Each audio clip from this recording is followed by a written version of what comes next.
Hi and welcome back. I'm reading chapter 4 from My Story, and I've called this chapter Power of the Tongue, Praying for a New Home and Listening to God.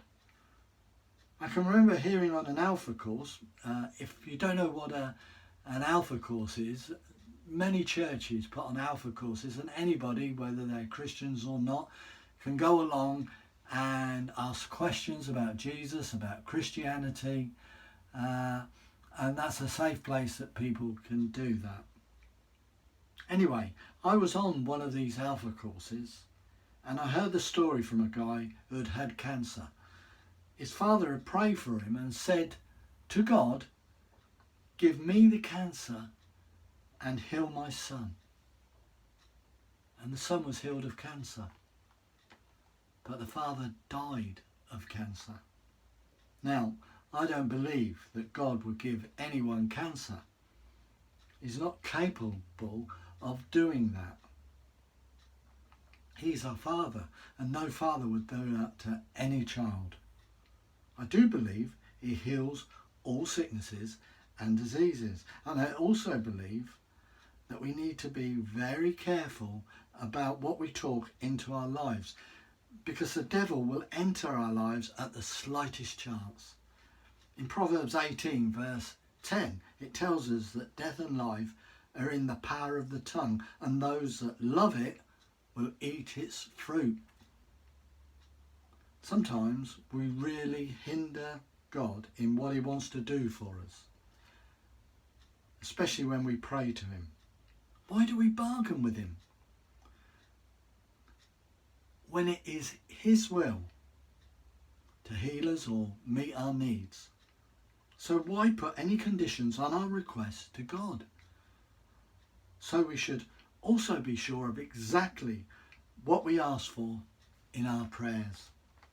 With this in mind, Carol and I decided what we would need in our next home, and to have good reason for those needs, and that they would align with God's will for us.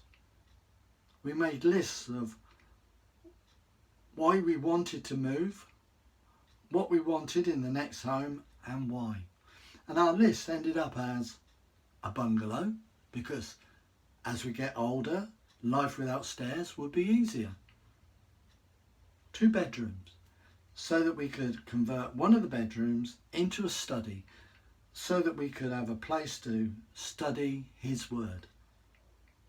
At that time and now, couples of our age would normally not be allocated a 2-bedroom home.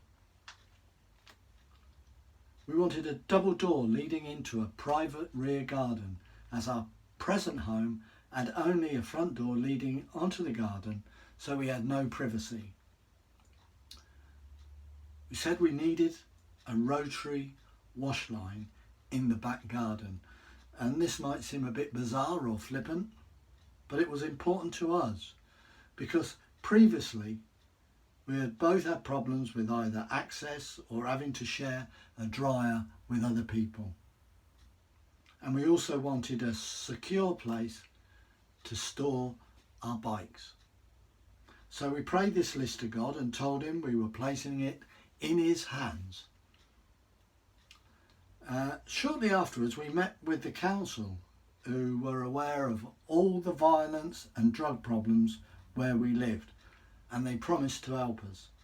They told us in which area their stop-up bungalows were located, and that it was a case of now just waiting for one to come up.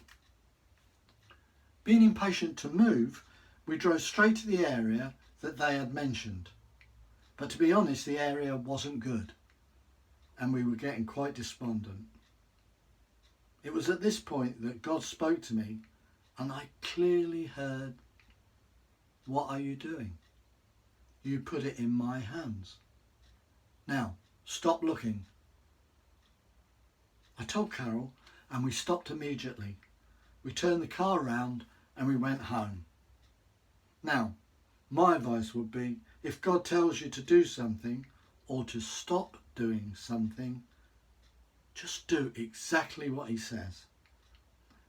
So we left the home selection in God's hands.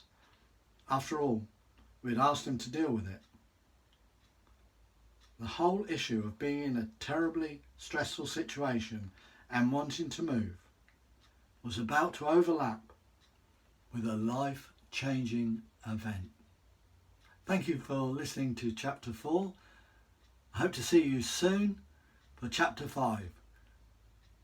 Goodbye and God bless.